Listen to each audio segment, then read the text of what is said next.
মানুষ পারে না এমন কিছু নাই। মানুষ যা কল্পনা করতে পারে মানুষ তা করে দেখাতে পারে। এজন্য আমাদের কল্পনার জানালাটাকে বড় করতে হবে। আই রিপিট, মানুষ যা কল্পনা করতে পারে, ইমাজিন করতে পারে, সেটা মানুষ করে দেখাতে পারে। ওই ক্যাপাসিটি দিয়ে আল্লাহ তাআলা মানুষকে তৈরি করেছেন। সুবহানাল্লাহ, সুবহানাল্লাহ।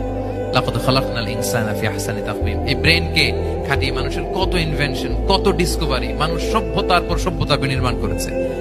চোখ ধাঁধানো মানুষের আবিষ্কার তাক লাগিয়ে দিয়েছে গোটা বিশ্বে, একটার পর একটা করে।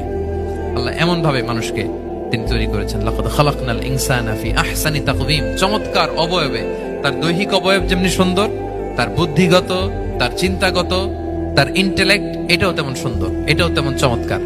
পৃথিবীর কোন প্রাণীকে আল্লাহ তাআলা এরকম হিউম্যান ব্রেইনের মতো এরকম সফিস্টিকেটেড ব্রেইন দিয়ে, ইন্টেলেক্ট দিয়ে তৈরি করেনি। এজন্য সব প্রাণী থেকে মানুষ আলাদা। সব প্রাণী থেকে মানুষের চিন্তা, বিবেক, বুদ্ধি এগুলো আলাদা।